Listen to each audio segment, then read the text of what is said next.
이번에는 이 그랩바디 플랫폼의 포트폴리오를 좀 살펴볼 텐데요. FDA 희귀의약품 지정은 좀 의미가 있는데요. 구독, 좋아요, 알림 설정까지. 이중항체인 그랩바디 B는 위쪽에는 CNS 타겟을, 그리고 아래쪽에는 BBB 셔틀 타겟인 IgF 원화를 접목시켜서 BBB 셔틀로서 가장 대중적인 트랜스페린 대비해서 독성 이슈가 없고 방광기가 상대적으로 길고 내 발현도가 높은 편이기 때문에 BBB 투과에 따른 효능이 높다고 판단되고 있는 거예요. 굉장한 기술이죠. 최근에 대표님이 나오셔서 사업 설명 되게 많이 하셨어요. 그 자료 보면 많이 도움이 될 수 있는데 저도 그 자료를 좀 봤는데요. 이런 플랫폼을 활용해서 기존의 파킨슨병, 알츠하이머, ALS 같은 퇴행성 뇌질환에 사용이 가능하고, 그리고 CNS 종양 이쪽에 뇌전이성 유방암이라든지 뇌전이성 종양 같은 거에 이 플랫폼을 활용할 수 있을 걸로 기대되고요. 그 다음에 라이소좀 저장병 이런 거에도 충분히 이 그랩바디 B를 활용할 수 있을 거라 기대하고 있어요. 이번에는 이 그랩바디 플랫폼의 포트폴리오를 좀 살펴볼 텐데요. 지금까지 설명했던 이 그랩바디 B 말고도 4-1BB 기반 이중항체인 그랩바디 T, 그리고 PDL1 기반 이중항체인 그랩바디 I, 요 두 가지가 또 있어요. 그랩바디 T 같은 경우에는 4-1BB 기반 이중항체로 종양을 타겟으로 하게 되고요. 그랩바디 I 같은 경우에도 PDL1 기반 이중항체로 면역 관문 억제제를 사용해서 하는 플랫폼이라고 할 수 있어요. ABL301의 후발 효과로 항암 물질인 ABL503, ABL111 같은 이런 물질들이 2023년 일상 결과를 앞두고 있어서 임상 일상이 완료될 때 나스닥 상장사인 IMAP과 과거에 이 IMAP이 FB에 기술 이전한 전략이 있었거든요. 후보 물질을 통해서 일상 결과로 항암제 선급금으로 2천억 원 정도 기술 이전을 한 경험이 있는 회사예요. 그래서 이 회사와 공동 개발하고 있기 때문에 아마 이러한 항암 물질들에 대해서도 IMAP과 공동 연구를 통해서 무난하게 기술 이전을 할 수 있지 않을까라고 좀 기대를 하고 있었는데요. 최근에 면역항암제 ABL111이 미 FDA의 희귀의약품으로 지정받았다는 기사가 나왔어요. 이 ABL111이 FDA로부터 위식도 접합부 암포암 이 치료를 위한 희귀의약품으로 지정이 됐다고 2022년 3월 4일날 기사가 났는데요. 방금 설명드렸던 이 ABL111은 나스닥 상장사인 IMAP과 공동 연구 개발 중인 4-1BB 타겟 이중항체 파이프라인이거든요. 현재 미국에서 일상이 진행되고 있고 그랩바디 T가 적용이 된 제품이에요. 종양 미세 환경에 한정해서 T세포 활성을 유도함으로 4-1BB 기반 치료제의 독성을 최소화할 수 있다고 해요. 이미 전임상에서 우수한 항암 효과와 동일 암세포 재발 억제 효과가 확인된 바가 있어서 기대를 하고 있는 거죠. 이러한 FDA 희귀의약품 지정은 좀 의미가 있는데요. 이렇게 희귀의약품으로 지정이 되면 세금 감면, 그리고 허가 신청 비용 면제, 동일 계열 제품 중 처음으로 시판 허가 승인 시 7년간 독점권을 부여받게 돼요.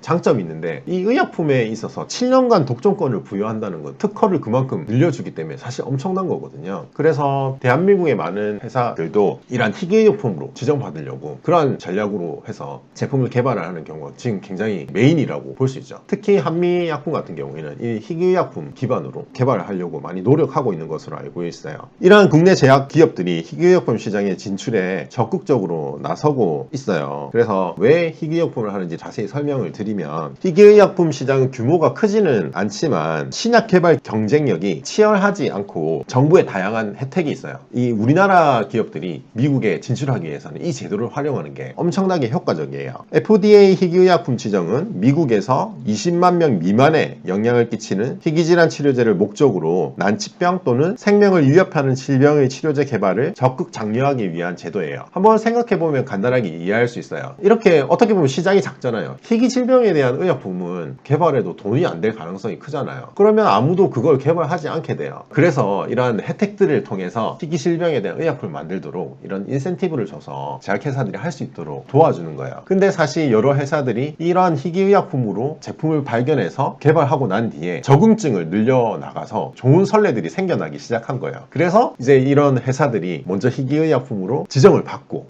독점권을 부여받으면서 그 안정된 기반을 바탕으로 해서 적응증을 늘려나가면서 그 물질을 더 상업화 시켜나가는 전략이 전략이 이제는 굉장히 좋은 전략으로 이미 여겨지고 있기 때문에 그렇게 하고 있어요. 사실 히트로라도 이러한 흑색종에서 먼저 자리를 잡고 적응증을 넓혀 나가서 그렇게 잘 된 경우거든요. 세계 희귀의약품 시장 규모는 2018년 매출액 기준으로 1343억 달러로 2024년까지 연평균 12.3% 성장해서 2420억 달러에 이를 걸로 추정되고 있고요. 시장 전망이 굉장히 밝고 미국 FDA 신약 승인이 용이하다는 점에서 다들 엄청 노리고 있는 거예요. 이렇게 ABL 바이오는 최근까지도 기존의 다른 플랫폼들까지도 이렇게 좋은 소식을 들려주고 있는 것 같아요. 그래서 이러한 기술 이전된 것들 그리고 이러한 파이프라인들을 통해서 계속 기술 이전을 해나가고 그리고 여러 포트폴리오를 늘려 나간다면 이 기술력 있는 회사가 보여주는 모습을 우리가 한번 유심히 지켜봐야 되지 않을까, 저는 굉장히 좋게 보고 있고 좀 장기적인 시각으로 데이터를 모으는 그런 것들을 좀 한번 잘 지켜봤으면 좋겠다고 생각이 드는 회사입니다.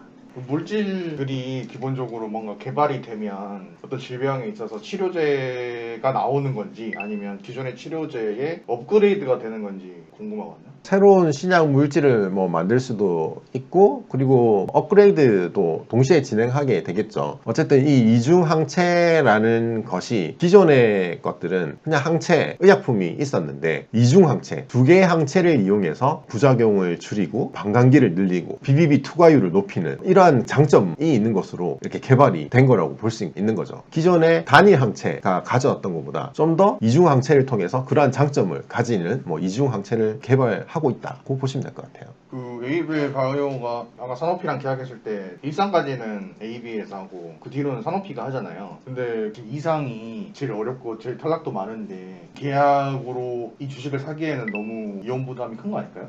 주식을 사는 데는 항상 위험 부담이 따를 거고 그거는 이제 잘 판단해 봐야 될 테고요. 사실 일상이라고 해서 그리고 이상이라고 해서 삼상이라고 해서 위험 부담이 없는, 다 위험 부담은 있지만 위험 부담은 항상 있는 거고, 그리고 신약이 출시된다고 해서 그 약이 꼭 잘 되는 건 아니에요. 그렇기 때문에 이거는 승인도 나야 되고 그리고 상업적으로 유통 마케팅도 잘 돼야 되는 부분이기 때문에 현재 시점에서 이러한 파이프라인 그리고 이러한 기술 수출했다는 것들을 기반으로 앞으로 예측해보는 거지, 이거 됐다고 해서 얘가 무조건 잘 됐구나, 이거는 사실 위험 부담은 당연히 있을 수밖에 없죠.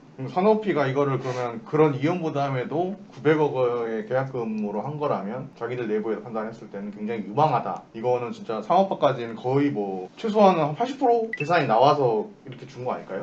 상업화 7, 80%는 본인 생각이실 것 같고 계약금이 높다는 건 이 기술에 대한 좀 확신이 어느 정도 있는 것 같고 기존의 트랜스패딩 계열보다 훨씬 장점이 많았기 때문에 이거에 대한 가능성을 되게 높게 봤다고 할 수 있고, 그리고 대표님의 인터뷰 영상들을 보면 이것들이 그냥 단번에 끝난 게 아니라 몇 년간 이렇게 데이터들을 통해서 증명을 해냈던 것 같아요. 그래서 아마 추가 기술 수출도 기대된다고 계속 말씀을 하고 계시고 데이터에 대한 자신감들이 있기 때문에 기대해보고 올해 또 추가 다른 기술 수출들이 된다면 좀 더 회사가 더 좋아 보이지 않을까라고 생각하고 있습니다. 지금 이중항체 기술력에서는 거의 세계적에서 독보적인 상황인가요? 이중항체를 많은 회사들이 지금 포트폴리오에 가져가고 있고 그 중에 이제 좋은 기술 수출을 하는 회사이기 때문에 독보적이라고 하기는 힘들 것 같고 좋은 가능성을 보여주고 있는 회사라고 생각합니다. 기술 이전이 발표가 됐는데도 왜 주가가 생각보다 안 오를까요? 지금 한번 시총 보면 한 1조 좀 넘어가는 것 같은데 제가 생각하기에도 좀 다른 거에 비해서 확 치고 가지는 못했던 것 같아요. 근데 이게 꼭 단점이지는 않을 것 같다라는 생각은 들거든요. 다른 또 회사들 같은 경우에 기술 수출로 확 올랐다가 또 나중에 확 꺼진 경우가 너무 많기도 하고, 그래서 다양한 이유를 생각해 봤을 때는 금리 상승기에 있기 때문에 바이오 투자에 대한 매력도가 좀 떨어져 있다는 현상화, 그리고 여러 기술 수출을 했다가 결과들이 잘 진행이 안 돼서 우리의 기대감이 조금 줄어든 그런 영향도 있을 것 같고요. 여러 그런 요인들 있겠지만 계속적으로 또 추가로 기술 수출이 된다든지 그런 좋은 실적들을 보여준다면 충분히 더 올라갈 수 있지 않을까라고 저는 생각하고 있습니다.